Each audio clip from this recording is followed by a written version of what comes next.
And hello, everybody. Welcome to TR4 on my channel.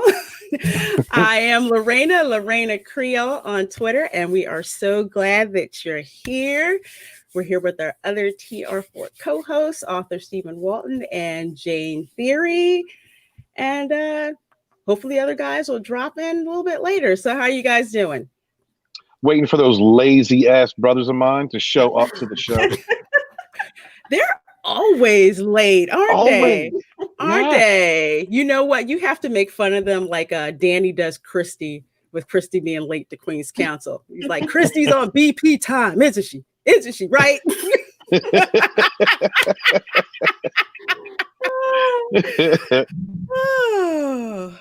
How are you doing? I'm doing good. I'm doing good. Like I'm watching Game of Thrones. So I finally saw the Red Wedding. Mm-hmm. How did you feel? You know what?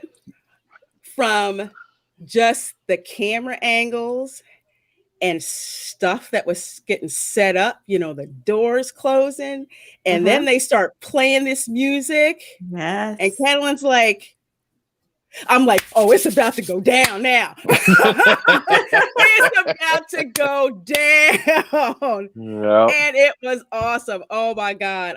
I was pissed off, but it was good. But it was good in a good way. And then late last night, I'm watching, season 4, I guess first or second episode. Mm-hmm. And I'm like, I cannot stand this little turd, King Joffrey. He is such a little turd. I mean, they wrote him so good you hate him. I'm like, when is he going to get whacked? And within 2 seconds after I sent that tweet on screen, he's like, I'm like, now that's service right there. Oh man. Woo! So yeah, I'm like, ooh, he's gone. Jane, I'm interested. You read all the books. Is that pretty much how it went down? It was. There were some changes, but when I had read the Red Wedding before I saw it, and I still wasn't prepared for it. I mean, and by the way, I love the Starks, so I was on the floor when it started going down. Mm-hmm. Like I just couldn't breathe. It was so super emotional. I was crying. It was just terrible. Oh. I'm like, you took Ned away from me, and now you do this. Exactly. It's like all our hopes and dreams. Mm-hmm. See, now I'm gonna get the book and read it. Oh, you have to. I'm gonna have to read it. I'm gonna have to read it. There's so many more characters. I was listening to Scott's show with Jane and Stig and Christy. Mm-hmm. Is it you guys? I was listening to that show, and like they're talking about all these different characters, and it's like I don't know any of these people. Like I don't know any of the characters they're talking about, and it all seems a lot better than the show we got. It is because they started to merge characters together. Mm-hmm. And that took away a lot of their personality, a lot of the different storylines, but it's so layered. Yeah. I was watching different video, like while I was watching Game of Thrones, I was watching videos about like people that read the books about the actual books themselves. So I was waiting for Catelyn to come back, and they never brought her back. No, she was supposed to be undead. She would have like resurrected by that one guy, the fire priest, dude. Yeah. Wow. Hey, Final. Hey, what's up? How you doing today? I'm pretty good. Good. Steven, you're in the car. Look at you. Live car video. Yeah, I'm just chilling. I had a Car video. 7-Eleven hot dog, a spicy bite, and a shower, and I'm in the car on TR4. Again, All right. What a day. This is what we do to bring the show to you, y'all. And speaking of y'all, let's see who's in the chat. Well, Jane's here and Jane's in the chat. Hi. Nice. We got Deviant Porg. Hi, Hello, everyone. brother. Hey, thanks for joining us. Cameron, salam from Hollywood. Hey, Yeah. Cameron, so glad you could join us. And yes, you know what? Before I even watched Game of Thrones, when I wasn't even into it, and a lot of my friends were, I heard so much crap about season 8. Oh, So many people were pissed about season 8. I'm like, well, if I ever watch this show, I'm not watching season 8. So yeah. Oh no, Cameron, you got to. Definitely. Well, I gotta watch season 8. You got to look because you've got to see the quality of storytelling go from this good that you're watching right now, where you're like, I can't wait for the next episode, to why did they just do that? Oh my God, what are they doing? What the hell's going on? So I have to watch the train wreck. Yeah. The train's gonna wreck. Okay, so you're gonna hear different things because I actually like season 5 and I actually like some of season 6. Yeah. Some people don't even like season 5. They're like 4, that's it. They just check out. But season 7 and 8, those are the ones where you're just like, oh man. Because there's so many different storylines they just completely abandon. They introduce characters real quick, and you're like, "Ooh, I can't wait to see more of this person." Yes. Boom, they're gone. Because my girl is Daenerys Daenerys Targaryen. Yep. Freaking love her. It's like the other storylines. Like I love the Starks. Love the storylines there. The Lannisters, I kind of like them in a way too. Yeah. Not as much as the Starks, but all the like scenery and everything they shoot and Daenerys' storyline, I freaking love it. And I love Arya. Arya and Arya, that girl. What does she have? Like, I think by season 4, what's her body count now? What, 20? 30? Just wait. Oh, just wait. Oh yeah. She becomes a legitimate badass. You just missing it. You got to go back. You got to go back in the replay and hear what I said. But yeah, I'm on season 4. Season 4, I think episode 3. And about season 6. Mid season 6. I can skip season 6? Yeah. No. I said I liked it up until about mid season 6. Oh, okay. Right. Okay. And who's the oh gosh. The grandma. Oh. Yeah, she is. Yeah, that's That's all.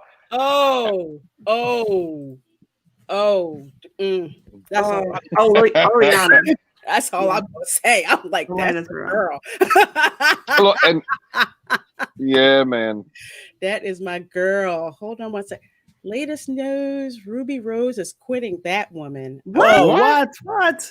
Okay, you're gonna have to help me here. Who's what? Where did you get that from? Oh, hold on, y'all. Did you Ruby hear Rose that? Did you hear the new weakness they gave Batwoman? What? Cheeseburgers. Oh, what? Kryptonite? No, kryptonite. What? Her sister, the bad guy, has been running around looking for something. I've been watching the shows. I gotta catch the highlights. And what she's been looking for is a way to defeat Batwoman's technology or whatever. And the weakness is kryptonite.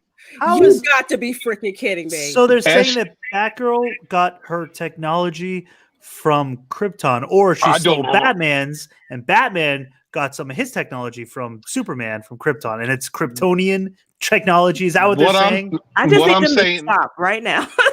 What I'm saying is SJWs do not know how to create anything new. They only know how to repurpose. They don't. And you know what? I'll tell you this. As somebody who is not that all deep into DC, there's some fundamental things that I know.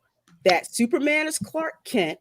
He's got X-ray vision, and he has a weakness for kryptonite. Kryptonite is his weakness. I know that. He's the only one. Why the heck are they going to recycle that? Well, so they can bring in Supergirl, and they can have them share a weakness, so that it's a bonding experience between the girls. You know what? You writers, you are some lazy heifers. Lazy heifers. Lazy. Ruby Rose quitting. Wow. The use Krypton. Oh, that's so stupid. Deadline and Hollywood Reporter. Okay. Yeah. Yeah. For those who don't know, Wow. Deadline is like the new media for Hollywood, and the Hollywood Reporter is just the printed gone to digital. So for folks who don't know. So those are two that I keep my eye on, although they're both left-wing freaking rags. Yeah. Yeah, they are. They are. Wow. I'm gonna bring that article up if you want to share it. I just found it here. Lorena. Yeah, you know what? Send it to me and I'll pull Since it up. it's breaking, we might as well. Heck yeah, let me go through the Yeah, rest. it's breaking. Really put that in the, we should put that in the Send title too if you want to edit that. I can do that, like in the. I'll put it in the private chat too. Oh, you did? Okay. Don't put too much on the girl. She's hosting TR4 for the first. I know. It takes a little while to. Wait, I can change the name of the title of the video. Yeah. Like while I'm airing. I believe so. How would I? JJ won't steer you wrong. Yeah, but I don't really know how to tell you to do that without risking us ending it. So we could do it afterwards. Okay, I'll but I believe if you open a separate tab, but yeah, don't worry about it right now. But I did send a link if you want to put that up. Cool. You know what? Let me hold on a second. Yeah. Hey, Steven. Okay, I have to. All right. You know what? Wow, this is big news, though. I can't believe. I'm gonna pull up Deadline. Has she finally saw the light? Did she cave to? Dude, her publicist was probably like, "Look, this is destroying your image." That show started with what 1.2 billion or million people watching, and now it has less than half of its audience. Yeah, I mean, nobody cares. And look, get woke, go broke. Mm-hmm. People don't want to watch this shit. It's not well written. It's disrespectful to the characters. I mean, Batwoman in the comics is way better than this Batwoman. Oh my god, yeah. I'm used to like Batwoman, like on the TV shows, a little bit that I've heard from the comics, but she's freaking badass. Not this crap that I'm seeing right now. Before I bring up the article, Cameron, I want to ask you a quick question. Did Nikki Fink used to run Deadline, or she's still running Deadline? I think Nikki Fink started Deadline. I'm just asking because I used to follow her a long time ago, and she was bringing out all kinds of skeletons out of people's closets. It was the bomb. Okay, Ruby Rose exits the CW's Batwoman DC series to recast iconic lead role for season 2. Let me see if why don't they just cancel the show for season 2? Because they're going to try and keep the Arrowverse alive. The Arrowverse was good. It was good. Go ahead. I'll tell you what the Arrowverse didn't have. They didn't have to recast their main character. No. And honestly, okay, they went, well, look, Flash is a little woke. But I like Flash. I like the actors, and I let the woke moments go. Yeah, they're not too overpowering. Overall, the show's good, and I mean, his wife is a sexy man. I like Arrow. I liked Arrow up until they created the Arrow team. Then I was done with it. Yeah. But I've honestly, I can't say nothing about Black Lightning because I've never seen it. And I do need to check it out. I've seen I didn't get through it. Really? I didn't. And I even met the cast too at a Comic-Con here in oh, really? And they were cool to see because I wanted to see Kyla Pratt. Oh yeah, yeah. Pretty much it. I just wanted to see Kyla Pratt, but they had the whole cast and it seemed like a cool premise, but I never really paid attention to it. Well, Supergirl, that's what I thought. Thank you, Cameron. That's what I thought. Because Nikki Fink was on Twitter just blowing up Hollywood. And I remember getting on her mailing list for when Deadline came out. But seeing how Deadline went left, and I know Nikki wasn't really a leftist. Okay, thanks, Cameron. That proves I wasn't too crazy. At least not today. At least not today. Wow. Oh my gosh. I'm sorry. Who is talking? You're talking, baby. It's your show. Okay, so this is a shocker. I guess that's an understatement. Ruby Rose, the star of CW's freshman drama series Batwoman, is leaving the Warner Brothers TV Berlanti Productions drama after one season. The series, which has already been renewed for a second season, will continue with the title role getting recast. Yeah, so whoever said recast, yeah, recast. Yeah. So here's the spin. I have made the very difficult decision not to return to Batwoman next season, Rose said in a statement. This is not a decision I made lightly, as I have utmost respect for the cast, crew, and everyone involved in the show in both Vancouver and Los Angeles. Mm-hmm. Her PR person put that one together. Yeah, she has made the decision to save her career and get the hell away from the show is what she did. And she should have. It's about time. Yeah. I would have quit a long time ago. This show's awful. It's not written well. It's not presenting what could have been presented as a strong female character. They decided to instead of giving you Kate Kane Batwoman, they decided to give you strong female character first, lesbian representation first, and then Batwoman character second. And this is what always happens. They take something good, they appropriate it, and then they destroy it. And now the lead is running away from the part. That says something. Hopefully this sets a standard, a pattern. We see this more often because I don't. She had to have seen that this was a problem from the first time she read the script. I'm a woman.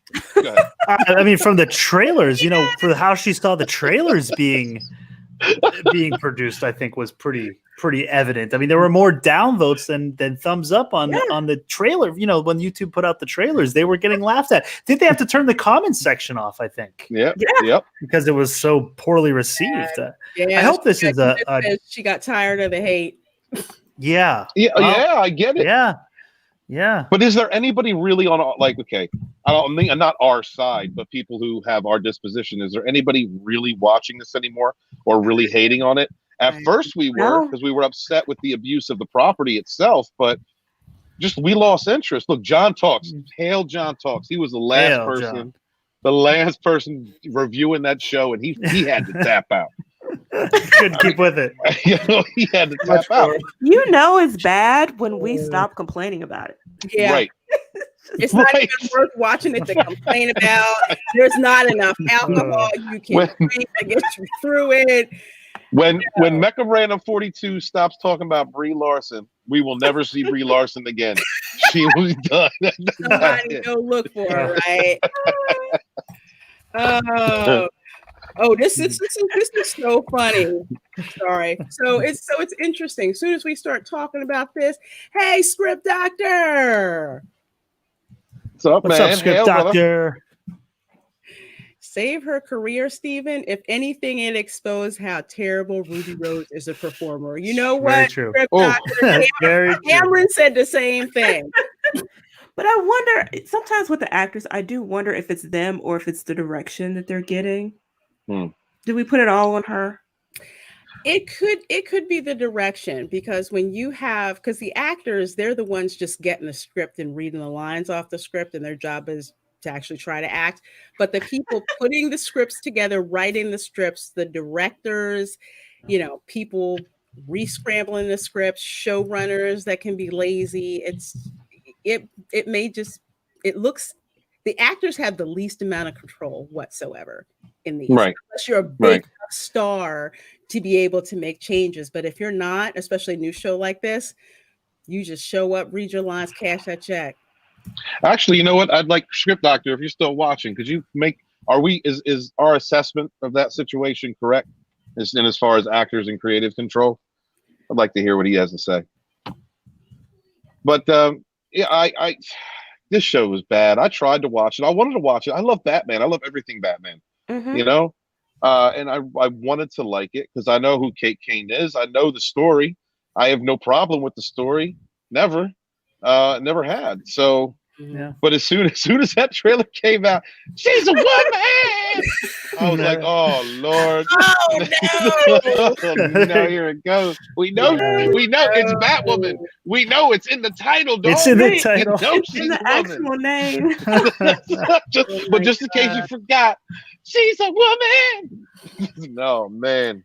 And it And was I never mean, shot well either. It was never shot well. Like, No, it it's was cheesy. Somebody terrible else made angle. that same observation that the shots just looked horrible. Mhm. Who do they have as director of cinematography? I mean, the fight scenes, although they were like somewhat acrobatic, it was just not even believable that she was taking on these guys that were 3 times her size with ease. It just wasn't realistic. And I understand it doesn't have to be totally realistic because it's superhero, it's CW. But even from what I watched in, I only watched 2 episodes. I just couldn't believe she was capable of doing this. When you see Batgirl taking down a villain, or you know what, Robin, when you see Robin, and I'm talking pre-Nightwing Robin taking down a villain, they do it because of agility, grace, maneuvering. It's not whenever it comes down to brute strength, they get taken out. So when you use a gadget or something, right. So Batwoman, I'll give her a little more strength than Batgirl or Robin, but she's still going to be weaker than your typical male thug opponent. So they should be really accentuating her acrobatic skills. Some kind of martial art, Wing Chun, something. Just something that counters strength, intelligence, strength. creativity, intelligence. Yeah. Right. It's like Bond. Bond wasn't always, he beat bigger villains and stronger villains because he was able to use his brain. He was able to use his gadgets or be smart enough to find something else around that he could use that would compensate for the fact that he wasn't strong enough. But I don't think they did that with this show, and plus they set up the whole show based on the fact that she was training to be, what do they call, like the Gotham Ravens or some title like that. They set up the show around the premise that she's a woman. Yeah. That's it. That was really it. Yeah. It's no more. You don't need to say any more than that. That was the premise of the show. They told us from the get. They said she's a woman. And oh my God, okay. For Ruby Rose too. Now she also faced some heat. Remember when she had from SJWs, right? She said she was bisexual, and that wasn't enough for them. No, they said she wasn't gay enough. Right, she wasn't gay enough. Yeah, that's what they had said about her. And because you think like this show for her would be the perfect platform, for her. But unfortunately. So as a matter of fact, when the SJWs came out and said she wasn't gay enough, I was like, okay, that's it. I'm in Ruby's corner, right? And I was in Ruby's corner up until It's a Woman. All right, I was in her corner, and I was like, "Oh no, they're gonna double down. These people attacked you. These people were degrading you. These people were talking shit on you. That you weren't gay enough for all the damn things. That you're not gay enough is the criticism that they had. So I was like, all right, no, I'm gonna give this a shot just because it's gonna piss them off. And then they turned around and pandered to that group. And what did it do? Ruby gone. Yeah, that's what it did. Yeah. The actor came back to us. He says, a great actor can make a bad script work better. A bad actor can only highlight how terrible the script really is. And he says the showrunners and writers overseeing the show are the main ones in charge. Actors only have a say by the second season when they get a producer's credit. Good to know. Thank you, script. Yeah. And so she's turning down that opportunity. She's like, I don't want my name on this shit. You can have it. Oh, right. I'm out. I'm going to chill at home with the coof. I'm not dealing with this. Oh, God. Yeah. Wow. It'll be interesting to see what she does next. Like what's her next project? Is it going to be completely opposite of this? Is it, is there anything else she's got down the pipeline? Is she leaving because of something, or is it just total, like, I just want nothing to do with this show? Somebody's going to want a hot lesbian. She'll get cast in something. Sharknado 5, who knows? Yeah. Sharknado 5. Deviant makes a good point. He says, I hate that gay actor for gay character. They're actors. That's right. They are. Yeah. They should be able to play any role. Antonio Banderas. She does have the John Wick thing. She was in that. Yeah, she was in John Wick. That's right. That's right. Yeah. That's right. She survived it. You know what? Yeah. I have not seen John Wick, and I What? I had school. Oh. I had school. Shame. Shame. Dang. Oh, I know. I There's don't so know. much killing in that. I'm surprised I haven't seen it sooner. It's and a creative ways of killing too. I need more murder in my entertainment. Right. Hey, dang it, outlaw. Hey, Dega. Hell, buddy. And Nina says, yeah, again, this is why I like Ben Affleck as Batman. I feel he did his best with that shit script in Justice League. You know what? I have not seen the Ben Affleck Batman. That is on my list to watch. Batfleck is a great look. Okay.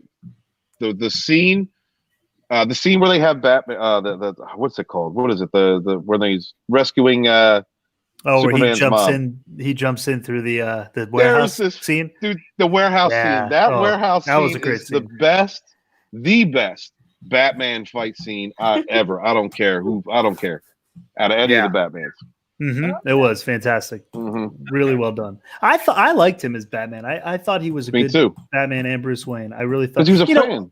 Yeah, exactly. He wanted to do it. I think he really sold the role, and I think they were all cast pretty well. It was just the way the whole thing with DC in the movies, the DC universe, is they rush things way too much. They should have taken their time. They tried to put too much into it, and they made it a little. For me, I think, in my opinion, they made it a little too dark. Man of Steel was a little too dark. Just the tone of it. Right. Superman is not. Reeves. Yeah, right. I mean, and it doesn't have to be but like I thought the Brandon Routh for whatever era Superman Returns. I like Brandon Routh. He was a great Superman, and the tone of that movie was right. They kept the tone. It was a little slightly darker, I guess, than Superman 3 or 4. No, it was. You know what it was, Final. You know what it was, Final, is that it's a different audience between the late 70s, early 80s, and then the 2000s. They absolutely stayed true. Brandon Routh played Christopher Reeve's Superman. Mm-hmm. You watch that movie. You watch the originals and watch that movie. He's playing that Superman. Yep. And there's nothing wrong with that, but maybe certain changes should have been made to the scripts to update it just a little bit. I don't know. I thought Brandon Routh did a great job. I did too, and I liked that movie. The movie flopped. Yeah, me too. I was upset when it flopped. I was too. A script doctor added, I suspect she was fired and was allowed to walk away to save face. Wow, you think they would have fired her after this one season? I wonder for what, though? Why would not being gay enough? Maybe. Yeah. Could be. Yeah. Creative. I mean, unless it was creative differences, maybe. Could have been creative differences. Could have been that they have someone else in mind they want to replace her with. But to do it one season in, although it's not unheard of, for your main character in a show that you've built this narrative around, and then you're going to replace her. I don't know. That seems like a risky move. If that came out, I don't know. But it seems like a risky move. Propping her up things have happened in Hollywood. It's definitely possible. Something as simple as someone's agent walked in and said, "You know what? You need to get rid of her because my client's way better, and this is why." Wow. Yep. You think? I've seen it happen. Hey, they shot. Almost the entire movie, the original Back to the Future with Eric Stoltz, and then recast him. Yeah. So it's not crazy that someone looks at it and says, "You know what? I don't think it's the right vibe for the show." It is. I think the show is not the right vibe for the show, but yeah, ain't that the truth? Yeah. Well, her weakness is kryptonite now. So, oh my God. Oh man, maybe they're going to try to change it and make it not so.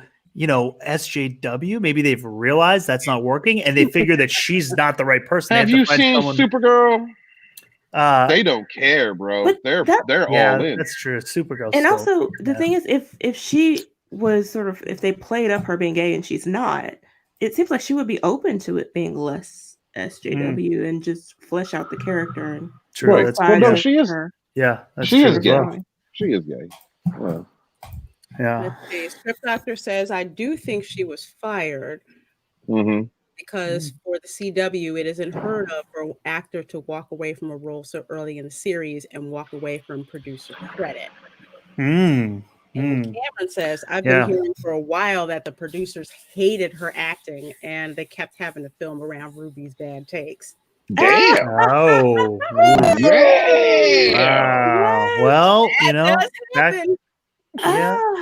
I guess that would do it. If you're spending more money on taking it multiple takes. Retakes. People want to go home. Yeah, you're paying actors to stand around, paying the crew to stand around when you should not need to do that with your main actor. Yeah, that could be possible. Wow, that's crazy though. Gracefully walked away. But she was a woman. What the hell, man? Yeah. Did Supergirl get canceled? I never watched it. I wasn't interested. I watched the first 2 seasons. Oh, I don't know. Unless that's recent. What hasn't been canceled? Unless that's I wanted Supergirl to be so good because they brought in so many cool bad guys from the comics that I love. Yeah. But it just went as soon as her sister came out as gay, I said, here we go. This is going down a road that I can't follow. And not just because the character was gay. I don't care about that. But, because of the tone of entertainment and because of the direction the show was shifting into, like, that was just it. That was just them letting me know, okay, this show isn't for you anymore. Just like Kathleen Kennedy saying, this isn't for you anymore. Sorry, I'm sorry. I didn't want to talk Star Wars. The first season of Supergirl was all right. But it was still on CBS, so it kind of lacked that connection to the Flash. Like there should have been more there. I think they did do a crossover though. They did do crossovers, right? They did one crossover episode. No, they did a few of them, man. No, the first season though there was only one because it had to be a whole network CW to CBS thing. And then when CBS dropped it and CW picked it up, then it was second season of Supergirl was I thought really good because it was. You were able to, the tone fit. It just fits CW, and they started tying in and crossing in more. That's when they started doing the whole crossover. Right. But then you're right. As soon as the sister came out, that's when things started to change. It started pushing. Like if that would have been it, I wouldn't have minded it. But like it started changing a lot of the narratives. The aliens were then viewed as like this. The persecuted culture. It just started to change the whole culture. It became an allegory. It became political. Became political. Became an allegory for illegal aliens. Exactly. Her sister's character was afraid to come out because the parents would treat her a certain way. No, but look, persecution, right? Look, and then go ahead. I was going to say, then you have a Sam. Star Killer Sam. I can't think of his last name. Sam Witwer. Yeah, Sam Witwer, who was a great actor, and I liked him in it. But his role was like the classic all-American white guy who's like getting his crew together to go cause that. It was the Make America Great Again crowd. That was the allegory for them. It's just it got so real world political. I like the nod to Suicide Squad too. That little nod we got. And that's like one of the heartbreaking things about the Arrowverse, right? Is when they came out with Justice League, I was in that camp where I wanted to see the Arrowverse, Flash in the Justice League, right? I wanted to see him in the Justice League, and it didn't happen. And there was so much of a promise to tie in that Arrowverse with the movies. Like they didn't take their time with any of this, and they really had the ability to craft a masterpiece that would have transcended both screens and generated a lot of attention and a lot of money, for that DC, that universe. Although they did bring Ezra's Flash into the TV shows, so they did open the possibility of because nobody likes Ezra. Right, with his problems now, coming to light. Maybe I wouldn't be surprised if somehow they shift and put Grant's Flash in there. It's possible. Yeah, I would hope. They made it possible with the TV show. So, for those of you who are just joining us, thank you for coming. Please hit like. And we were supposed to be talking about summer movies, about Tenet and Mulan, but this bomb about Ruby Rose dropped, thanks to our on fire chat. So now we're kind of dealing in that right now. Yeah. But hang on, we'll get to it. Another interesting thing about the this CW Arrow. Well, I don't know. Is it the Arrowverse anymore? He's not in it. Is Superman and Lois? That show's going to start. I don't know, at some point. I think it was supposed to be this year. I think it's next year now. Okay. So they're going to have Superman and Lois. They're bringing Lois and Clark. Wait, they're bringing Lois and Clark back? Yeah, it's basically Lois and Clark, but it's really. I mean, it's not Lois and Clark. It's the Superman from the Arrowverse. Superman. So it's not Dean Cain. No. He plays. Dude, I'd be down. Look, if Dean Cain was coming back, I would be down. Well, he plays Kara's Earth dad in Supergirl. Dean Cain. Oh, they're already messing with the multiverse, man. They could do something. Oh yeah, they could. Absolutely, they could. I'm surprised he didn't actually for the whole crisis because they already have him on the show. I thought for sure. I was like, oh, you know why? Superman, but do you know why though? Do you know why they wouldn't do that? Because he's conservative. Oh yeah, he is. Well, he's still on the show though. I mean, who cares? He's still on the show. They didn't fire him from Supergirl. I'd like to see. Look, I want to see. I would like to see him be Superman again. Yeah. That's Dean Cain was one of my favorite Supermans. And in case y'all didn't know, he's not white. Yeah. All right. He's not. So it has been done. Yeah, that's right. Yeah, Dean was great. I loved that show. It was a good show. Yeah, but no, this is the Superman from the CW Arrowverse Superman that was introduced in Supergirl. So him and Lois from Supergirl. They have a spin-off show now called Superman and Lois. I don't know what it's going to be about, but I don't know. I don't not like the guy. What do you think? I don't know how I feel about him. Oh, Script Doctor says Superman and Lois is the couple as parents returning to Smallville to raise their 2 sons. I have the script. It's not great. Yeah, I can't imagine. Why do I want to see Superman? I have the script. Why do I want to see Superman rolling around in a minivan? Yeah. Like let's emasculate him. Let's take away all of this stuff that makes him super, and it's just going to be Man and Lois. Do you think she's going to be the breadwinner? Right. You think she's going to be the breadwinner and he's going to be Mr. Mom? Do you think that's what it's going to be? Yeah. Oh, yeah. She's going to be a reporter and he's going to be Mr. Mom. Yeah, he's going to be at home. He's going to hang up the cape and, put on the apron, I guess. Be a terrible dad. Oh, my gosh. A mess. Script, are we at all right? Script says Dean Cain is conservative light. Yeah, and he was fired off of Supergirl and killed off screen in the role. He's half Japanese. So weird. Actually, he's 25%. One of his parents is just half Japanese. Oh, really? Mm-hmm. Oh, shit. Oh, hey, what's up, Tom? He said I have the script too, but I got it from the same place. Let's go. So what do you think? So apparently the script is very easily leaked and everyone's it's been around. I mean, it's silly though. Who wants to see Superman domesticated driving around Smallville? Scott, you don't have the link, so it's Picard basically all over again. Right? Yeah. Plot twist. One of his kids is going to be a trans species and will be eating grass in season 2. Letting you know. Okay, I just want to say this is totally my fault because Scott was under where my scroll bar was. Oh, don't worry about it. Yeah, don't worry about it. Yeah, don't worry about it. No, don't. Steven, don't start. This is a tough day for me, okay? Ruby Rose is no longer in Batwoman. And, I just wanted to come and, spend time with people that I know would care. And then you can't start with the TD jokes yet. So, how are you guys doing? We're broken up about it. I mean, I didn't even know who the chick was, but I knew she was the headliner chick. So this was a big deal. Scott, how on a scale of 1 to 10, how hard are you? It's called you're just.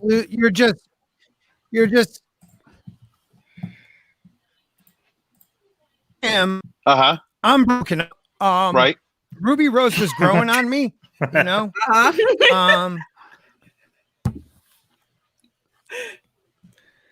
Scott is so broken up. Frozen or something? Yeah, you're kind of robotic. Scott's so broken up. His internet's broken up. It's awful. The internet is crashing around the world. Oh, he's gone. He couldn't handle it. Scott stopped it like the way I was when I saw the red wedding scene. I was like, mm-hmm.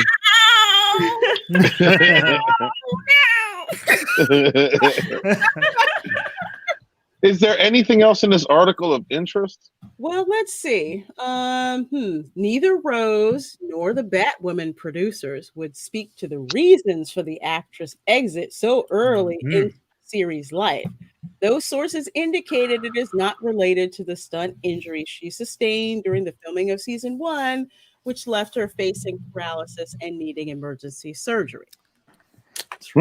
Forgot about that. So, in a joint statement, Berlanti Productions and WB-TV reaffirmed their commitment to Batwoman and to casting another LGBTQ Skittles Nation actress in the role. Seriously? Well, would you think they'd be more interested in getting a straight actress and then turning her gay during the course of the show so they could virtue signal about that? Come on, get creative, guys. Oh, my God. They could just say, we're going to get a great actress for this role. No, Jane. Wait, no, it's got to be a gay woman. Yeah. I'm sorry. I forgot to change my camera view because I went for a better quality and my freaking computer sucks. So does mine, bro. I'm sorry. What I was trying to say before is I wanted to come to a safe place, some place where I can be with people who also love Batwoman and don't understand why she's leaving. I don't understand. Jane has all the answers. Go ahead, ask her. Why? I wish I had the Why, answer Jade? To this one. You know what? I would love to think she had an awakening. She was such a... I would love to think she just got it. It clicked that they're using her and not even doing a good job of it. That would be glorious. Yeah. But if you're getting used with a good brought paycheck. Up the production thing. Sorry, brother. Oh, no, you're good. I am still lagging. I know. No, you're good, brother. I'm still lagging, I think. But who brought up that she had a production credit? Because I thought that was genius. She would not walk away from that. That was Script Doctor. Yeah, he would said that if she would have been the second season, she would have. But Cameron says stunt injury PR was her way of distancing herself from the show when Ruby said she was in trouble with the producers and the network. Hollywood is shady. It is extremely shady. Yeah. It's hard though, because I tend to side with the actors in these situations. And I just want to know, wonder if they're putting out all of this ahead of her actually talking about it. Right. Maybe she wasn't putting out to the right producer. Ah. Yeah.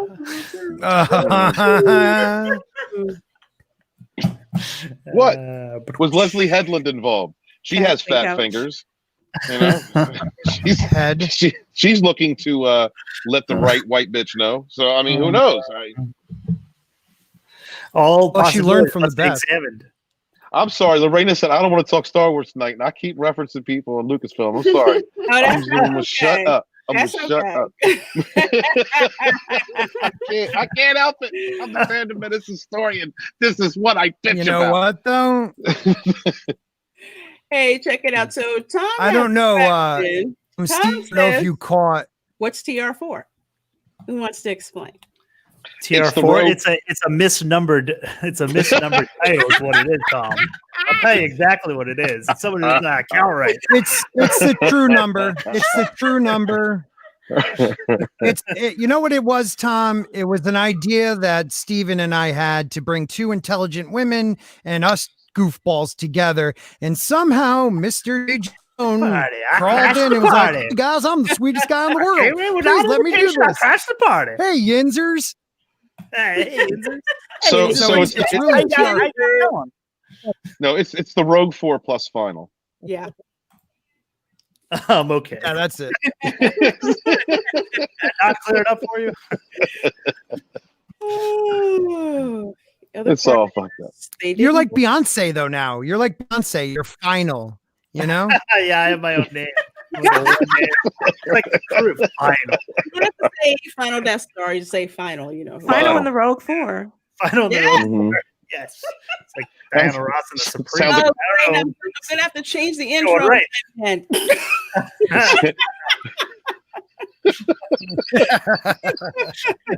Yeah, he's a fifth wheel.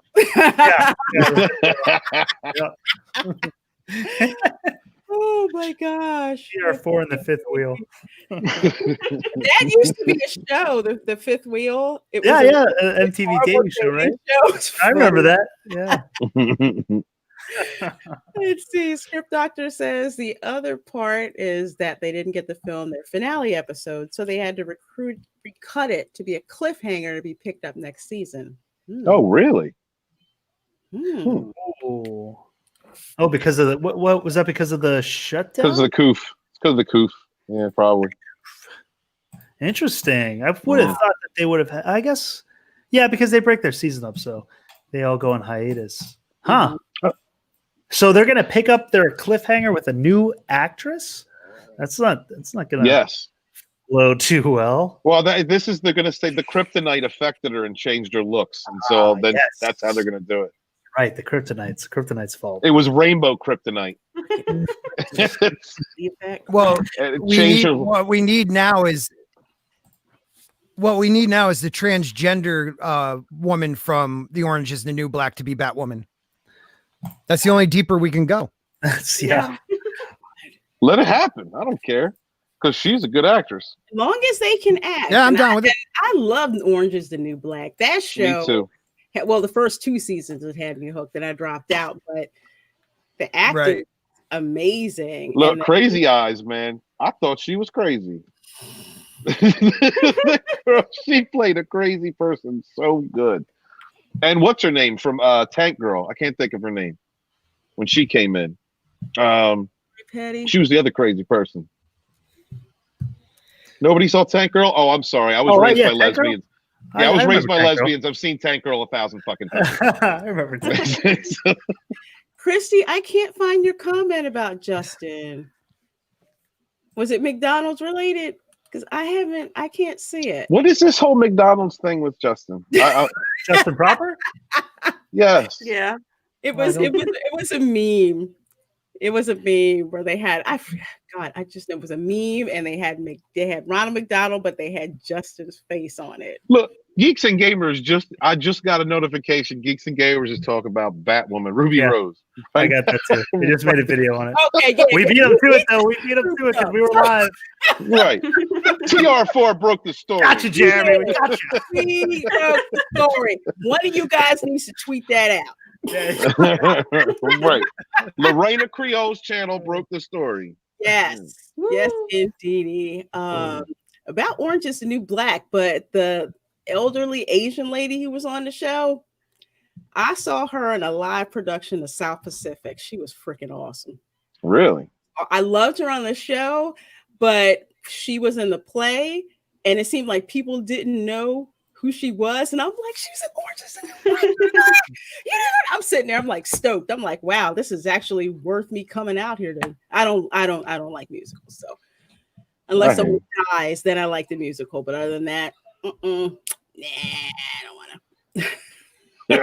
Yeah, you know what? I liked a lot of the acting in that show, and Ruby was in that show for what, 2 episodes? Orange Is the New Black. Yeah, she was in that show. Yeah, the reason, I'm a little selfish, but the reason I gave her a chance in the first place is because she was in that show. Here it is. I thought you meant Justin proper. Oh, Justin Bieber. Oh my God.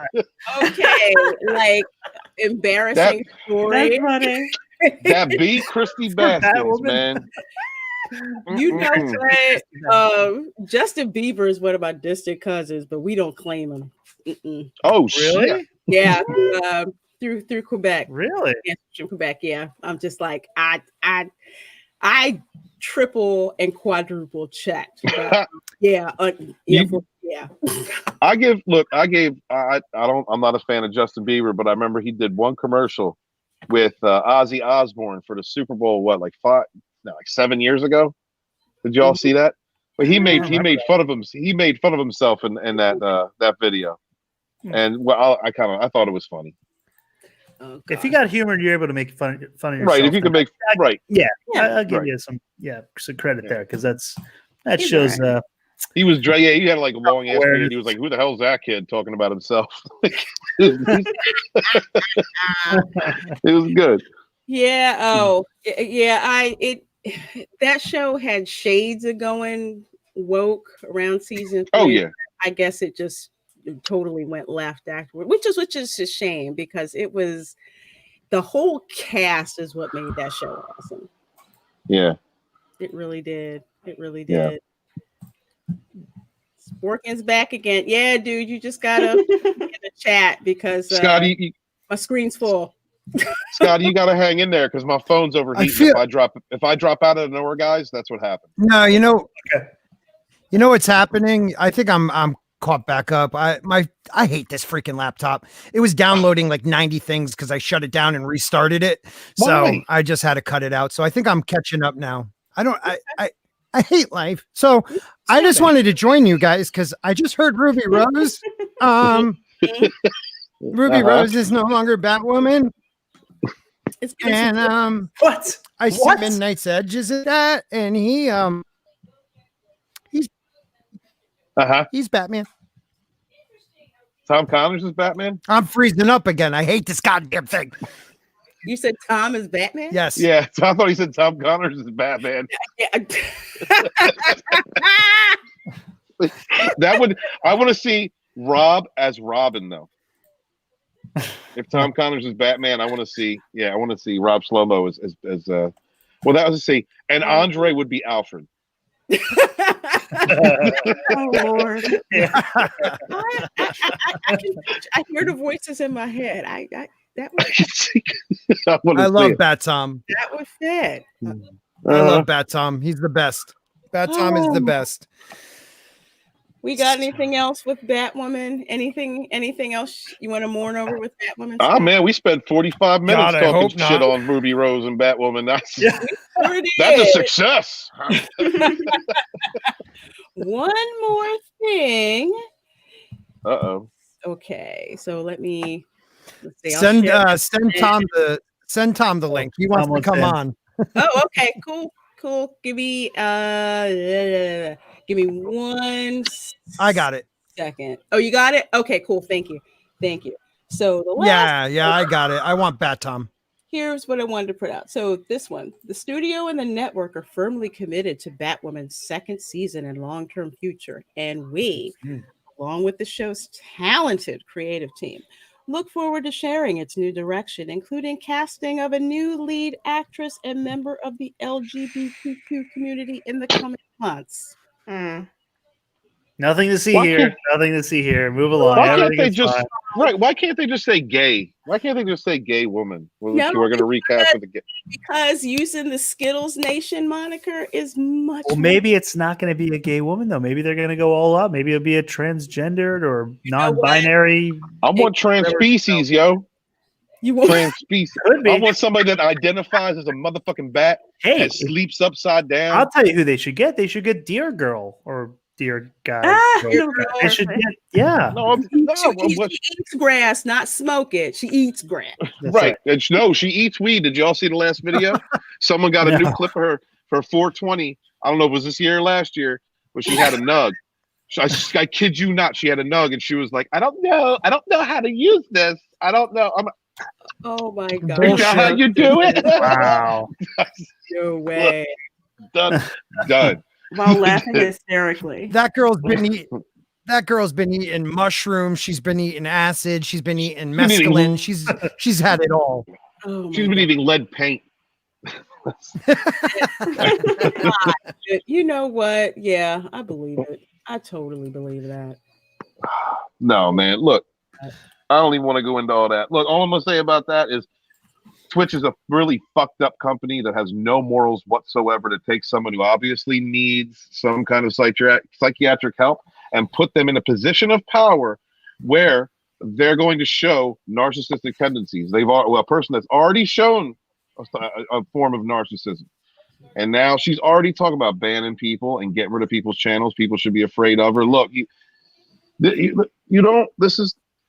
it's hard to emote exactly what I mean, but in the end of the day, abusing someone who is in need of mental health care, who is not stable of mind, not only putting them in a position of power to make changes over an entire platform, over several different segments of of people, several different types of people, however they might identify, but also abusing someone who really doesn't need that kind of pressure, that kind of spotlight, who needs to be in a doctor's office. Sorry to interrupt, but it seems that special guest. Man. Oh, okay. Hey. Oh, he's here. Oh.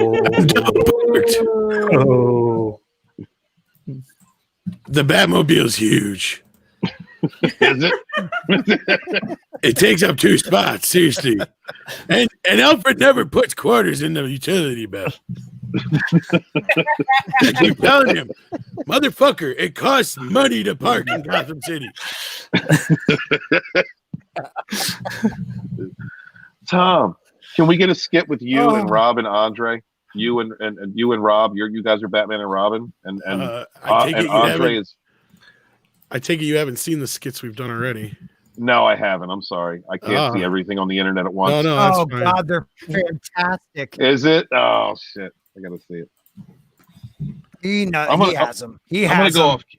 off. I have a what? I did not have a deergasm. No. You know what? I have Are to you say identifying one as thing a deer today? I'm identifying does. as employed today. I'm pretty fucking happy. Congrats, And hello, man. Lorena. Hello, Jane. Hello, Final Death Star. Hello, Scott. Hello, Tom. Hi, Hello, Bat Tom. Batom. Batom.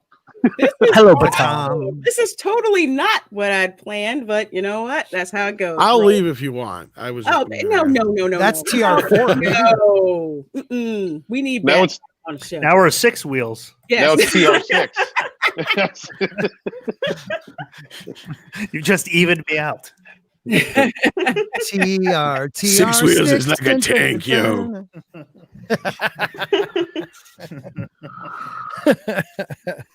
You know, let's see. We've covered Game of Thrones, Batwoman, Bat Tom, and I Deer can't believe Girl. I missed Game of Thrones. What were we supposed to be talking about? We were supposed to be talking about It's a summer box office. Movie. summer movies. Tom, did you send me something to play? Yeah, if you guys want to check out, I got there's 3. Oh, little skits please. we've done. Oh heck yeah! Okay. Okay. Did you hit all cool the superhero? First things first, you gotta have a cool car. You ain't got no money, so that's not happening. Second, you gotta have a cool costume. We'll have to work on that. All right. Then you also have to be able to solve really complicated cases and solve crimes and kick cloud ass. Kind of like stopping that lady over there from being robbed.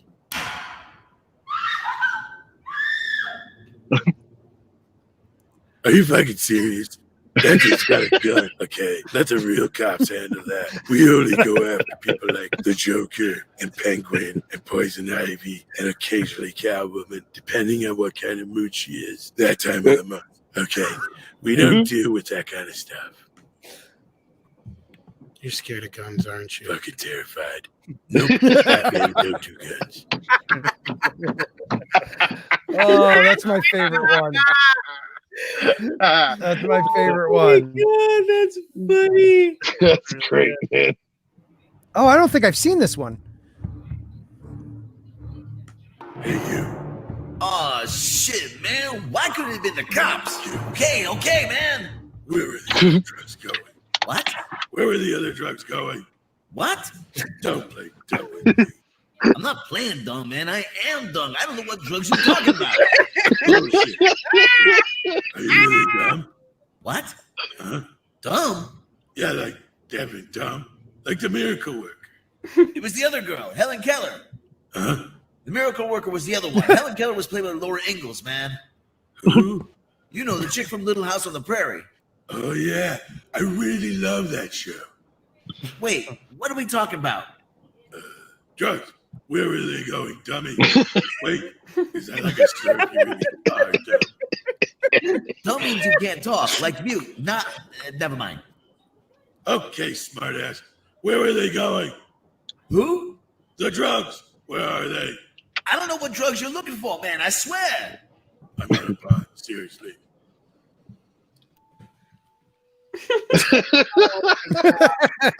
Oh, that is too Freaking classic. There's more. Parents are quick to pretend. This is the last one so far. Just like Wade, Ant, and Roach. Alfred, these things are where the fantastic. hell are my socks? I set them on your boots, sir. My what? On your boots. Oh, never mind. They were on my boots. Where's my utility belt? Under your cape, sir. Did you pack me a lunch? Yes, sir. PB&J with no crust, sir. Did you put in a little bag of flaming hot Doritos? Of course, sir. It has to be the flaming hot one. The regular ones are too wussy for my manly taste buds. Go for it, Taxi. I'm afraid we're out. We only have apple juice boxes left. What? Disappointed! Did you go to the store? I didn't have time, sir. You insisted that I have the new rocket booster installed by tonight. Yeah, it will have that extra boost. I wanted to. Of course you do, sir. And don't forget the curly straw. Those cheap ones that come with the juice boxes always break under my super strong pressure. I would never. Of course, you are so manly and strong. Fucking A. I know, right? Maybe I should back off on some reps. I don't know if my muscles can handle any more muscularness. Oh my god. How did I miss that?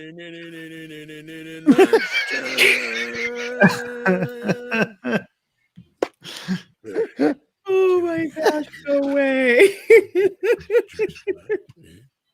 Wait, what the hell is this?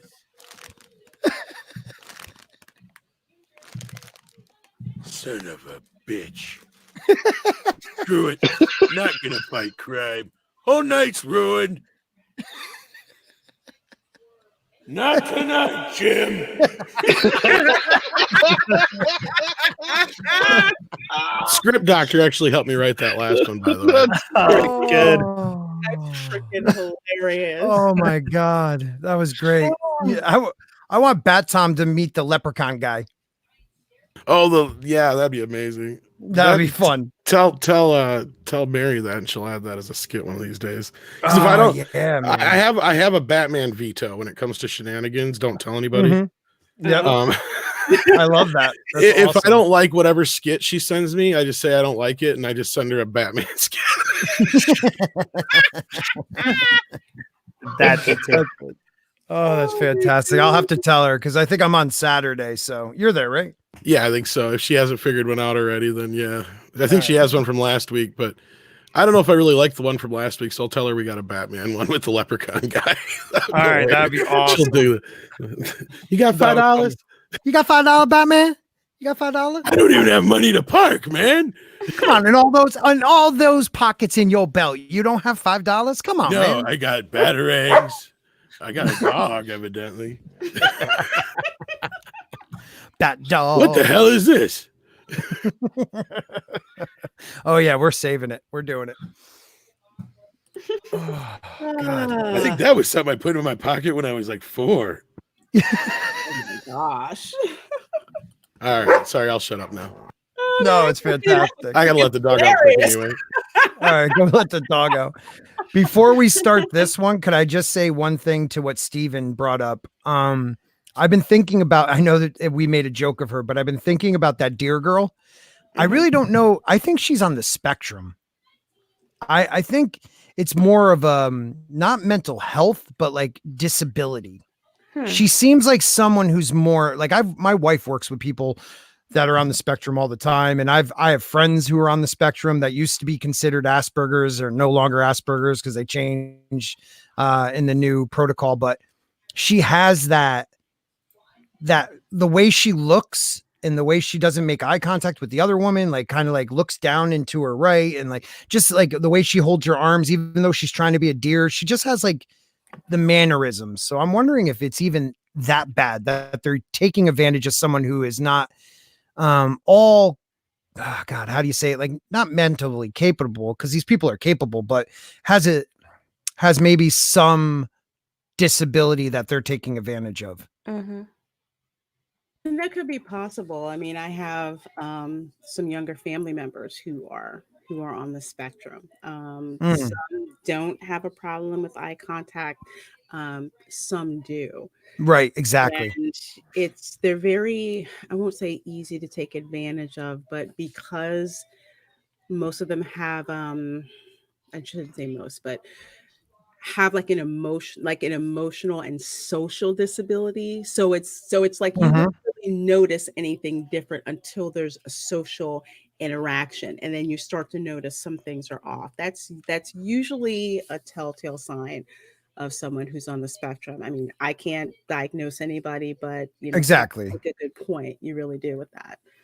Yeah, I would have to see more of her interactions with people, but she just has something about the way she holds herself gives me that feeling of I've worked with a lot of different people on the spectrum, and the spectrum is large now. So there's people that you would never even know they are, and then there's people that you don't even realize, you would think they're even worse off than what the spectrum tells you. But she just has that something about her mannerisms, the way she like talks. Something about it. But you know, they're the ones letting her go out there and say these crazy things and promoting her and putting her in a position where it almost seems like I don't know if she even realizes how far she's going. Now that could be completely wrong, but I don't know. I don't care if she identifies as the fucking Gandhi or whoever. I don't know. No, at all. My problem with is the abuse of power that she's throwing out there. Like, I'm gonna ban you all. Blah, blah, blah. That's my problem with it. Right. I mean, if she's somebody that's on the spectrum, she might not even realize, like, it's like sometimes you have some people on the spectrum, certain areas of the spectrum have a disconnection with inner monologue. Some of them have disassociation with the world, you know, so it could be mental health, but it also could be a mental disability. Like, that's all I'm trying to say. It might not be mental health issues. She might just actually be mentally disabled, and they are like promoting this person, which is not wrong, but they're promoting her when she doesn't have, I mean, the things she says are wrong, and someone needs to help this woman and make her understand if she is, you know, someone who's dealing with these issues. If not, then, you know, she's just whacked out. I don't know what to tell you, you know? Well, speaking of dear woman, thank you, Christy. I love Christy. Christy's I love this. I seen this. This is amazing. Yeah, this is freaking gold. So who did this? Who made it? Jeez, man! The big thing I hated for everybody that's happening.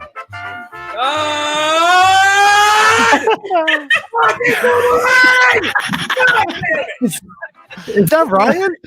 Yeah. Yeah. I'm just not cool with white supremacy, y'all. I think a lot of you gamers are actually white supremacists.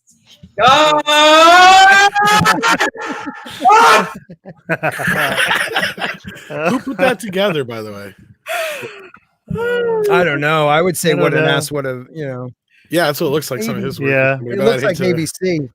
I'd like to give whoever credit for that. That's amazing. That's perfect. Did you see, Tom? Did you see ABC's one for Cockman, or Cuckman as they call him? Yeah, the one. That one is freaking hilarious. Hilarious. I'll find it and we can play it because he won't mind. All right, we'll talk about something else, but we maybe can play it a little later. Cool. Sorry, guys. There we go. Okay. So what I had kind of put on the docket for today, it was just something that I was thinking about. I know last year, about this time last year, I was just lining up like what movies I was going to see for the summer. Trailers were all over the place. I was trying to see Avengers Endgame for like the second time. I'm trying to see if I could get through the whole movie without having to go to the bathroom in the middle of the movie. But one of the things that I've noticed this year, and of course it's because of the Wu flu or whatever, is that it is deathly silent about the box office this summer. Usually for summer box office, you have all these trailers and everything, and now it's just hardly anything. That's because there is no box office. Yeah, I mean, it's hard to, yeah. I mean, Exactly. there's nothing coming out, so it's, you know, it's interesting right now because people are stuck at home and you still have a lot of stuff to watch because there's still stuff being released. But come, you know, a few months from now, there's not going to be anything new for quite a while. I mean, Netflix is still premiering new things because, things were shot and done and they were just in post-production. So they were still getting done and released. But I mean, nothing's really being, other than animation's still being greenlit. Mhm. I've got a friend that's working on stuff right now in Hollywood because that's stuff you can work from home. So it's easy to still, so we might get an influx of animation, but other than that, that's just it. Everything. Like everything's being done remotely. And even that slows everything down as well. Mm-hmm. But no, you're right. I think that's one thing that a lot of people are not thinking about. That's a great point. Final Death Star is that, I think we got Steven in the back. There a lot of people aren't thinking about the fact that there's a lot of movies that aren't going to be ready to be released when they were meant to be. So that's why all this stuff's being delayed because everybody's like, oh well, this and that's going to come to streaming and everything's going to come to streaming and blah blah blah blah. It's like I don't know about that. I wouldn't bet on that necessarily. There's a lot that goes into that to unpack, but again, my point to going back to what you were just saying, Final, is there isn't going to be anything ready in a year when they need these movies out there. So that's why they're holding all this stuff back. Mhm. Yeah, right. Yeah, anything that they've mostly gotten, I'd say to a point that's pretty much to completion. I think, unless it's a Netflix, obviously that is going to go straight to streaming. They've got to hold it back because I mean, there's no benefit for them to release these things on streaming services if they're meant for the theater, because there's a ton of revenue they're going to lose. I don't know what kind of contracts they might have with theaters that they'd have to, somehow negotiate. But then, it's not just theaters either. It's right. It's not just theaters either. You got advertising campaigns, toy campaigns, all that shit too. Yeah, sure. Yeah, and then And in a that's the few thing months, you wouldn't expect to see stop, though. I mean, why aren't they still promoting it? That you could still release trailers. Well, the Well, money you can cut factor. from home, right? yeah. Why would they spend money on advertising right now for something that's not going to come out for who knows, 6, 7, 8 months? Well, a great example is the 007 movie. They estimated they spent $30 to $40 million already before they pulled everything in the end. Yeah. So that's just another. Yeah, it's just more money they got to choke on now, basically. Mhm. Yeah. I mean, once things open up, they're going to have to release, have something ready to go in the theaters, assuming theaters open up again. They're going to have stuff ready. It's the campaign that's going to be the problem. Right. Yeah. Because that's one. Go ahead. If there's a pinch for material, what do you guys think the chances are of getting a Snyder cut or a Lucas cut of episode 9? Well, I think there's a good chance Snyder Cut's happening regardless, and that's just because a lot of the chips have fallen into place that Andre has pointed out in the past, and I've pointed out in the past, even though I get misquoted by some individuals. But yeah, the proper chips have fallen into place for that kind of a situation, but that's a rarity. A Snyder Cut is not a normal thing. I'd relate the Snyder Cut to something like the Donner Cut or something like that, something that is a rare.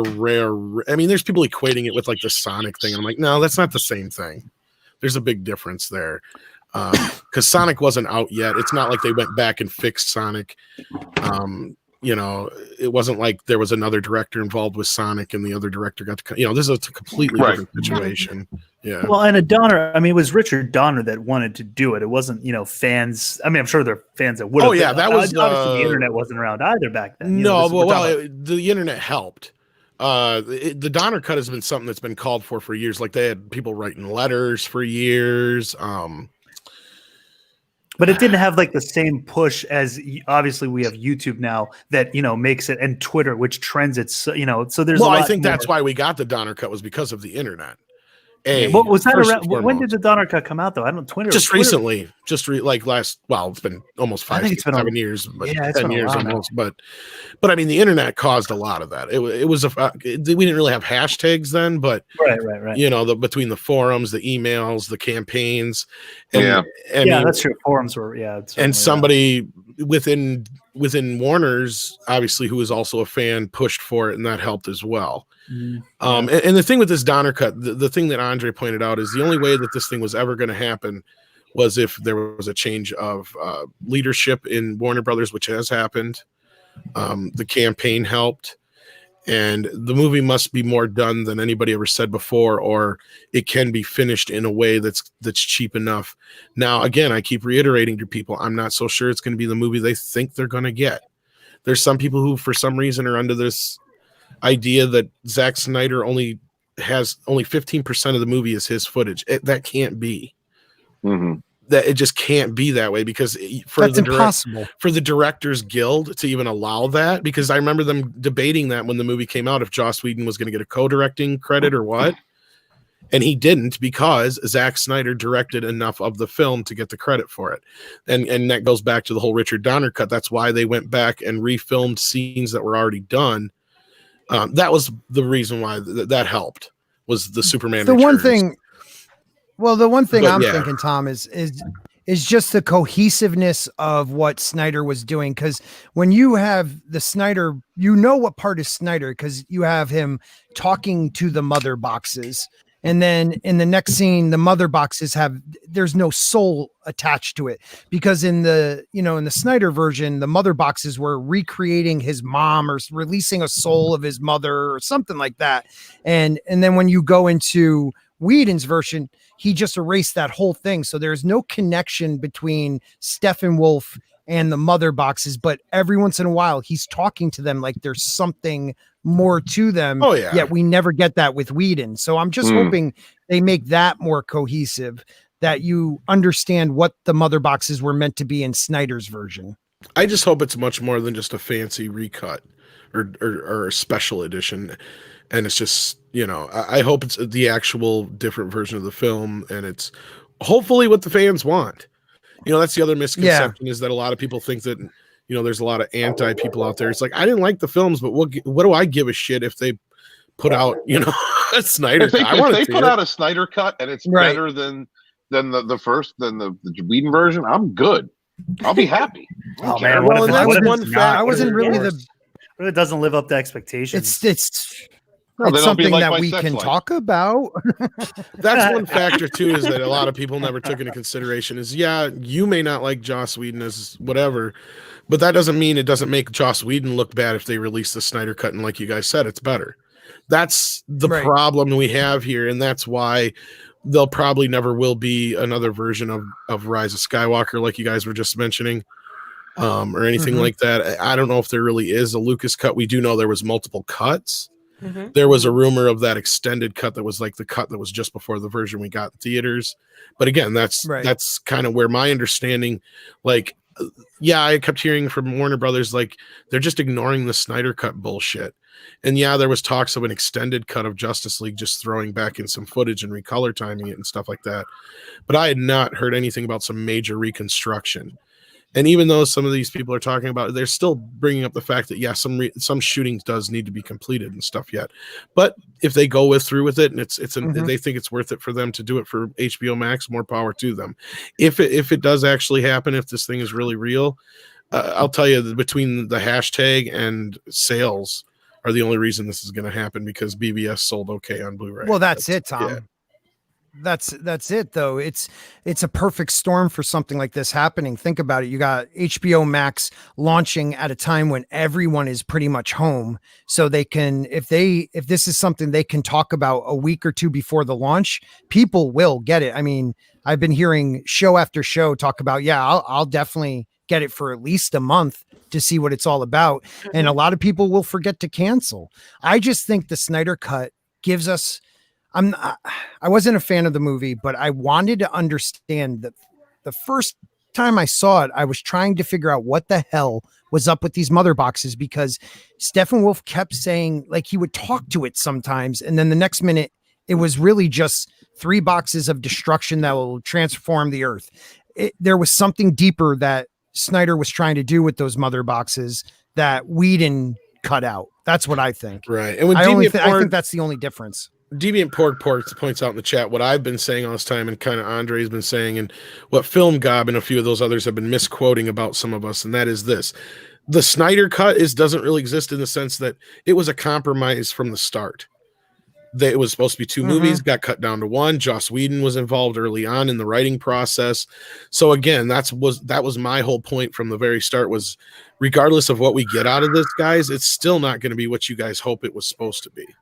You know, well, and if they were going to reshoot or refilm anything, you know, how much of that are they going to actually be able to do in this circumstance of lockdown too? I mean, I'm sure you could probably get some studio time and, you know, well, run take with that a really aside. How about getting all this cast back together, or even if you do and it that for too, green yeah. screens. Jeez, you got to get right. You got to get the cast back, and one might be in prison. The least expected one of all. So I mean, who knows what? 2 of them actually, if you think about it. If you consider Amber Heard as part of it, because she was right. Yeah, she was. Yeah. And then so that's Justice League. Now, Lucasfilm, a Skywalker cut, you would still need. Now, correct me if I'm wrong, but wouldn't you still need Kathleen Kennedy's approval to get that released? Oh, that's never happening. Nothing's ever. Yeah, there's so many hoops. Never. I don't even think Iger would. I mean, now, as much shit as they shot, they probably have enough for 2 or 3 different versions of the movie out there. Right. Definitely. That's going to be in the future after Kennedy's gone and somebody hopefully gets in there that, you know. And again, that goes back to what we were saying all this time, is all these things, like Scott was just saying, had to be in order for this to happen. I mean, you can call out all these people you want for saying that the Snyder Cut was never going to happen, but there was a time it was never going to happen, guys, no matter how much you want to pretend it was. It's just the perfect storm just happened to happen for this to fall in place, and it still hasn't been officially announced. They're all acting like it's official. It still hasn't technically been officially announced for. I don't know, but did you see Jason Momoa's video? That really helps the momentum. Oh yeah, well, you've got a lot of things that are in place that where I'm pretty sure it's going to happen, but I'm just curious in what form. And he's got Zach's got a watch party tomorrow, and I have a feeling that's where we're going to hear an announcement. But did you guys see? Tom, I didn't get to read the article, but I saw something about HBO Max and a trailer of the Snyder Cut or something. Yeah, they'll probably drop something. About. Yeah, I have a feeling we'll either see something tomorrow or we'll get an announcement tomorrow. And then that's the other thing is my question is, how far along is this thing? Because if that's the case, if they just announce that it's coming, that doesn't mean it's done already. That's my question. Yeah. And how would they release it too? Would it be straight to streaming? Because they wouldn't want to wait for it. Yeah, it would be straight to HBO Max. It'd be straight to HBO Max. You have had a lot of people over the last 2 months sitting and getting cabin fever. A lot of the work that would be needed to put that thing together is computer edits, editing, right? So I think I'm pretty sure that I'm pretty sure somebody's been in there messing with it, tooling with it, at least as a presentation. And then, like Tom said, the perfect storm just happens, and somebody's already been working on it because they've had nothing else to do. Yeah. Mm-hmm. Now, let me ask you guys this. With the Lucas, the so-called Lucas cut, can they slowly release that in the next 20, 30 years with different versions of kind of like Lucas has done with his little tweaks? Well, you would need someone they can kind of do tweaks. Ask Mike Zero. He's from the future, and he's been talking about this endlessly. Has he? Yeah. They would need the San Francisco treat, Favroni, in there. To get that San Francisco treat. I mean, Lucasfilm is in San Fran, so it kind of. Honestly, they need someone like that in there that's gonna, try to right the ship with more power, and then maybe you would see, because obviously we know they work with George. So if George has a cut, could it have been? Believe that they would allow George to release a cut. JJ Jr. Let me ask you this: Could it be your cousin? Could it be your cousin? Never. I mean, no, he, the way we hear the things that leaked out, it was that he made a lot of compromises through this whole thing. What I'm saying is it will not because he doesn't want it to happen. It would never happen with KK in charge. She's not going to let any other version. I'm talking beyond her. Her. Yeah, possibly. Yeah, we might get a JJ cut. I could see that happening. But yeah, just nothing was going to change with KK. Right. She is. You got to give her credit, man. She sticks to her guns. She does not allow anyone to change what she wants to do. She is devoted to her mission. Yeah, a lot of people forget is how big of egos are attached to a lot of this shit too. Mm-hmm. So if I had to bet money, even still to this day, up to this point, knowing what I know, even if it is true, I would still bet that we were never going to see that movie, at least until those things all fell into place. So I still stand by what I've always said, and that was, a perfect storm had to happen for this movie to come out about, because it's just a rarity. You don't see this kind of a thing, and a big part of it, besides money, is egos. You have a lot of egos that can get bruised and piss people off, and relationships that can get destroyed.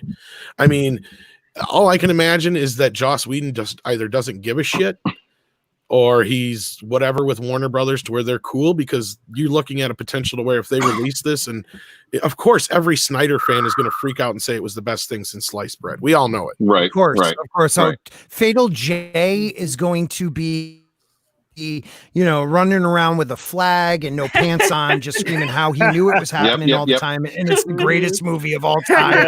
You know what I mean? Like, I am not. So see that. I love him. I love him to death, but he is going to relish the moment. And God bless him, man. He's been barking about this for a long time. Oh yeah, to that point, that's money on the table. You don't want to leave money on the table. If this is what the fans are crying out for, give it to them. Cash the check. That's funny you said that, Jane. I was watching a Midnight's Edge After Dark live stream earlier today with the Umbrella Guy, or Umbrella Guy, is it? That Umbrella Guy. Hail Tug. Yeah, dude, great. We could actually, please, guys, go check out that video and support his Indiegogo if you can. He has his comic book that he's trying to release. But he said something that was really, really awesome. He said, we have been taking this stuff from Lucasfilm for years. What other company would we allow this to happen? Like, even, and you guys didn't say this on the live stream, but the first thing I thought of is even Coca-Cola went back to classic Coke because people wanted them to. But Lucasfilm for 4 or 5 years now have dug their feet in the sand and said, no, we're not moving for any of you people, because this is our Star Wars, not yours. And it's about time we just say, let them have it, man. Stop trying to save it. Stop trying to beg them. I'm not going to grovel to those people. I'm not going to scream at those people. It's not worth it to me anymore. And I thank you for that stream with that Umbrella Guy today, because it opened my mind. That's that Comicsgate attitude, brother. That's the difference between Comicsgate and the Fandom Menace. Comicsgate says, screw the industry. We're going to do our own thing. We're going to create a consumer movement. We're going to provide entertainment to the fans, and we're going to give the fans what they want, and we're going to treat the customer with respect. And that's one of the biggest contentions between people who support Comicsgate and the Fandom Menace, because the Fandom Menace is fighting for our modern mythologies, and they can't understand that. That's exactly what you heard. I think there's an understanding. Because to be fair, Tug did, acknowledge, and I brought up, the fact is that in Fandom Menace, the difference is we'd love to go out there and have control of our mythologies, as you're saying, Stephen, but the problem is we don't own Star Wars. Disney does. Right. And just like they don't own Spider-Man either, Disney does, but they can go out there and create their own thing. We can go out there and create our own thing, but it's a lot harder to do a fan film or create a movie or a short film or something like that than it is a comic book. Exactly. Yeah, that's the big difference, I feel. Well, we can write novels. He used to like the fan films too, and actually be happy about them. But Disney was trying to shut certain fan films down. So there's he had okayed those fan films. He okayed those. Yeah. And he allowed he allowed more than I would have thought he would allow. Just like with the extended universe, he allowed more than you would thought he would have allowed. In fact, I think that saying, no, go ahead, buddy. Didn't they actually hold a contest every year for best fan film? That was like an official Lucasfilm kind of, if I remember correctly, they did that. Yeah, Lucas even used to make sound effects and shit available online for that. Right. Yeah, he was very. I mean, it's expensive now to get the. I'm sorry, buddy. It's expensive now to get the license, though. Final, like you have to actually purchase a license. I remember that Star Wars Theory guy. He was doing his Darth Vader one. It was God, it's so good. It is. But just for the license, I think it was like $300,000. And that's for like a half-hour freaking episode. Not even. It was like 15 minutes. Yeah, it was I think shorter. Yeah, was it that short? Yeah, it was short. I don't know. I just think we Comicsgate, if we learn anything from those guys and hail Comicsgate, is that we can do something about it, just not giving them our money. I would support a fundraiser for Script Doctor to get something off the ground if you let me do a voice, but I would just support it in a heartbeat. Let's support the Red Gaze. Go check out Sunsworn on Indiegogo. Yes, because that's his answer as a writer to what's going on. Steven, I have to correct you. They're called. They aren't Red Gays. They're Native American homosexuals. Get it right. Yes. Thank you. Thank you. Steven is so anti-PC. I know, right? Jeez, you're gonna get it canceled. No, I know what you're talking about. Red Gaze is actually gonna be on Wednesday.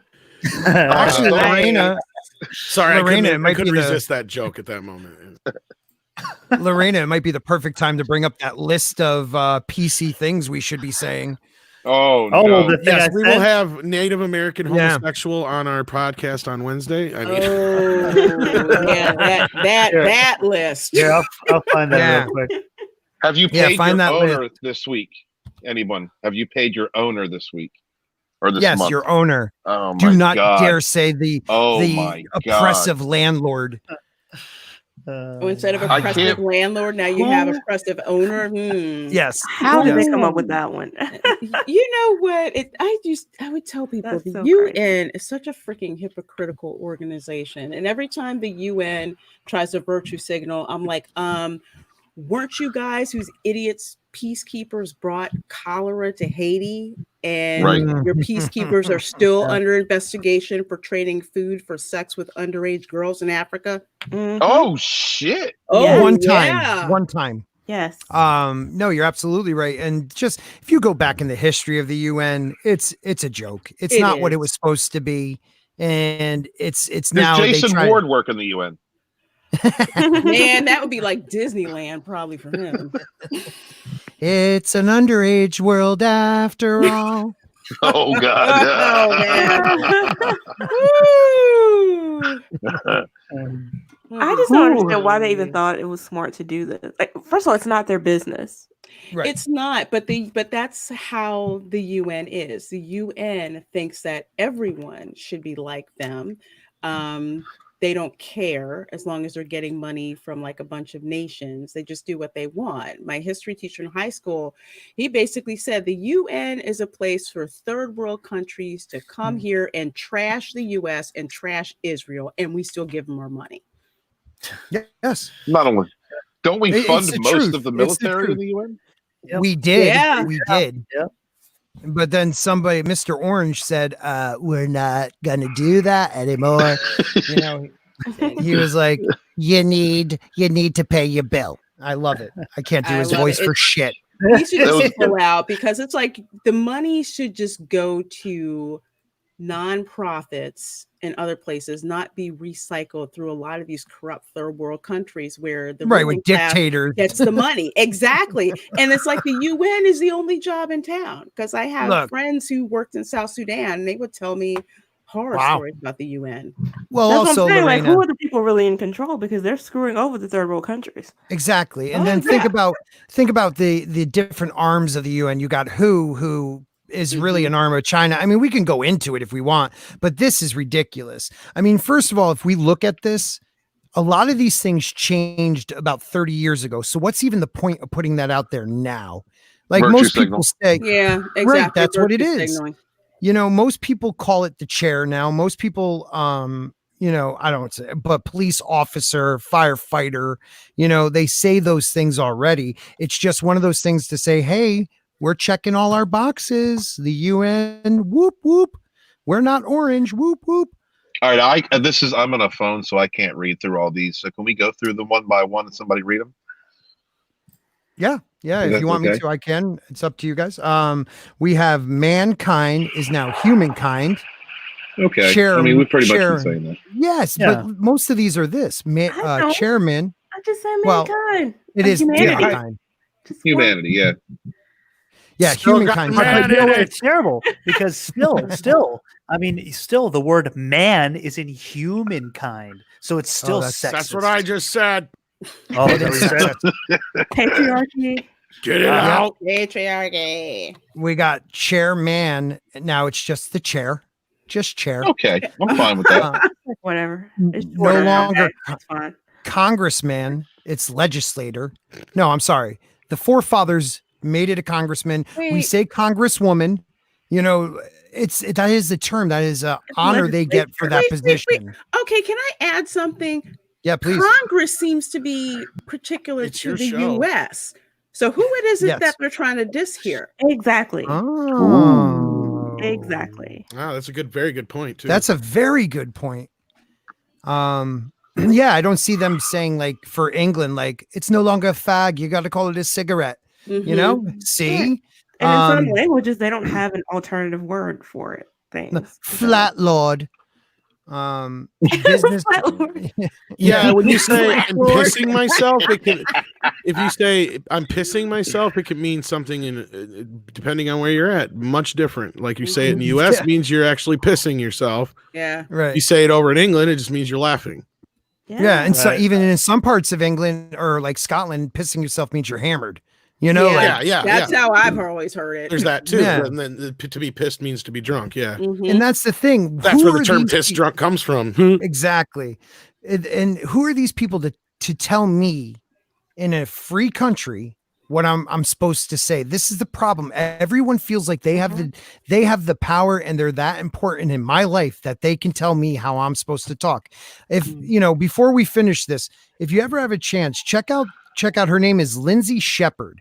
Okay. And she, there's a bunch of Lindsay Shepherd, so you got to find the right one, but she was a young woman. I want to say hers is, I'll find it for you guys in a little bit, but she was a young woman in Canada, in college. She was giving a presentation where she did not take a side about transgendered, but she did, you know, one side was Jordan Peterson and the other side was more of a PC culture, and no one complained. People had to debate. There was great talk. And then the school came to her, the teacher and some type of social committee came to her and said there was complaints. And when she asked, well, who complained? They said, well, we can't tell you. She's like, well, how many people complained? We can't tell you that. Well, what was the complaint? We can't tell you that. But what we're going to tell you is you made people feel uncomfortable. Well, and they attacked this girl 3-on-1. She recorded it. Please check it out, because this is what can happen in a country that gives up their rights. You know, you give up your right of freedom of speech. This is what will happen to your children. A child, you know, she was like 18 years old, 17 years old. And these three guys were making this girl cry in this while she's recording this. And the news said she was the bully. I mean, you all need to watch. Go to Ichibaka's channel. He did a good video essay about a woman Disney just hired for their like inclusivity team. Jesus, and and so she is wow. You know, she's SJW. Like she's the person that helped bring in the Gina Davis Group Institute, whatever it is.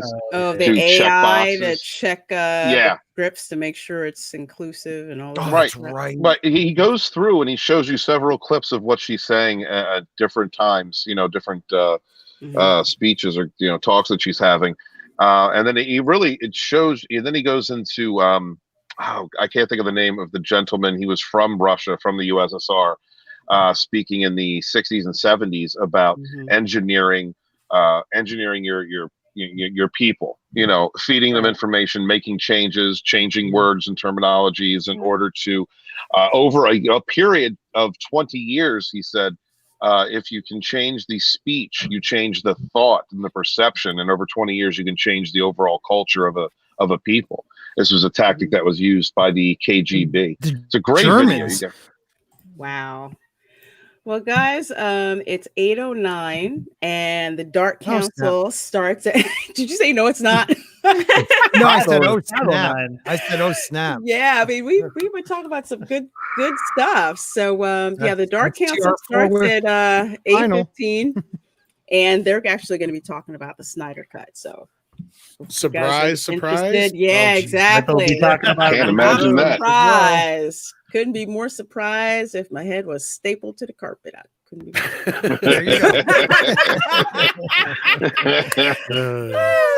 surprised. So why Tell don't him I we? said hey.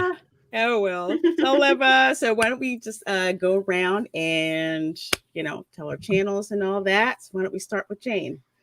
Hey guys, you can catch me here on YouTube at Jane Theory, where I have movie and television reviews every week, and occasionally some pop culture commentary. And you can also follow me on Twitter at Jane Theory. Awesome. Thanks, Jane. Thank you, Jane. That was wonderful. Jane's ending is tight every time. It is. It's so It is. Hey, I phrasing. fumble. She just locks it up, and it's just it's so wonderful. It's on. They final. Steven's over here trying to get me too'd. It's a woman. Said it earlier. Okay, hey, final. So let's go with you. We should try to get Ruby Rose on our next TR4 show. Give us the truth, Ruby. One of y'all We're on girls your reach out side. to her. Yeah, one of you girls reach out to her. Yeah. Yes. Oh Sure, my I God. will. Yes. You know what? I think I might tag her on this video when I retweet it and re-hashtag it. Oh, don't do that. Yeah. She won't want to come on. Oh, she'll be fine. We got two women's. We got two women's of color on the show, of course. That's right. We don't know what she might agree with us. She might be if Script Doctor's right and she got let go, she might be happy to be, Yeah. You angry and happy. You never know. Got to play to win, Yeah, that's right. That's right. Well, on that note, I am Final Death Star. You can find me on Final Death Star and also Final Death Star 1 on Twitter and Final Death Star on Instagram.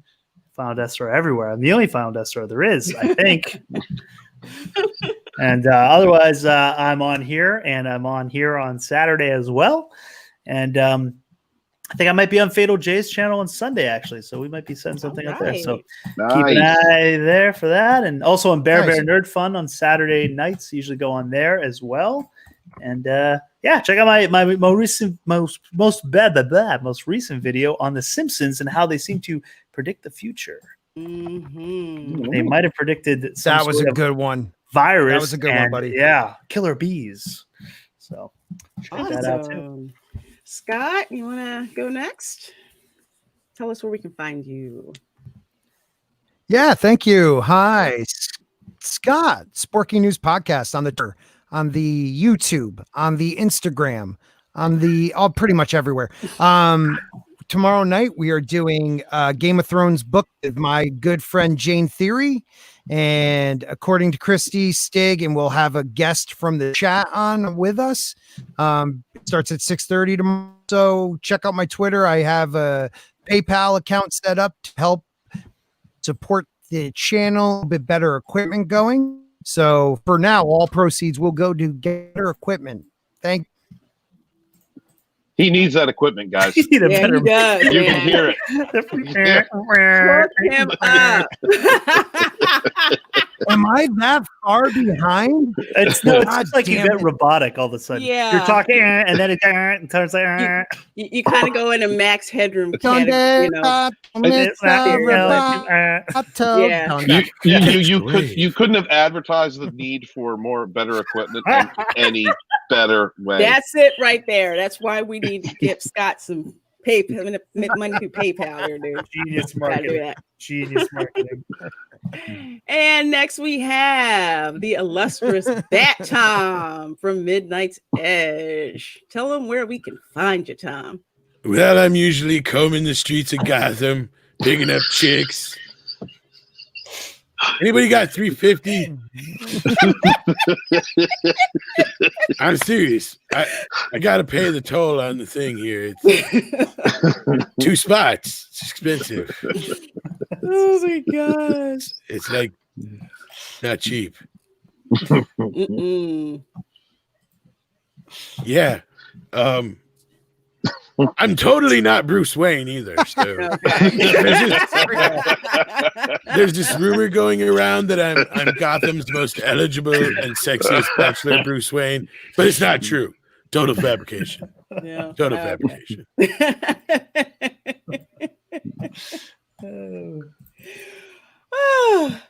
So You can find Tom on the Wherever I'm at. channel, wherever he is. So we love the fact that he could join us. Awesome. So, love it, love it, love it. Stephen, let's let you go next. Tell all the folks where they can find you. Who you can find me in my channel, God, I'm so tired. My channel, Author Stephen Walton. You can find me on Twitter at Lodonis, Lodonis. I have a Twitch channel, but I don't know if I'm going back to that bitch. Maybe if I eat some grass. I don't know. I want to say thank you to everybody that's been subscribing to my channel. Had a lot of subscribers join lately. I appreciate that. I appreciate y'all. I am the Fandom Menace historian, your Fandom Menace historian, born in the chats with you while we commiserate about the state of our entertainments as we fight for the right to have an opinion, and we do not kneel. I want to say thank you to Tom for showing up. Thank you to Lorena for hosting the show. Please subscribe to Lorena, Jane, Final, Scott, and Midnight's Edge After Dark. If you have not already, you should be. Thanks. And thank you to the chat for being here. Hail your Fandom Menace Tuesday night, Dark Council, High Council. Have a great one. Wash your hands, wash your ass. Mm-hmm. I can't nearly say it as good as you said. So I am Lorena Creole on Twitter, and finally Lorena Creole on YouTube. So please do like the video. Please give me a subscription. I'd love to have you subscribe to me. Talking about pop culture, sci-fi. I just bring my brand of spice to all that kind of analysis. So great stuff is coming up. I'll get to some videos when I get through these live streams that I have going on. So definitely do check me out. Check out all the people on this channel and subscribe. Big, huge thank you to our chat. You guys are amazing, and we really would not have a show without you guys. You guys bring it every time we come on, and it's absolutely fabulous. So with that, have a great night. We'll see you next time, and check out our slick intro if you didn't catch it the first time. Yeah.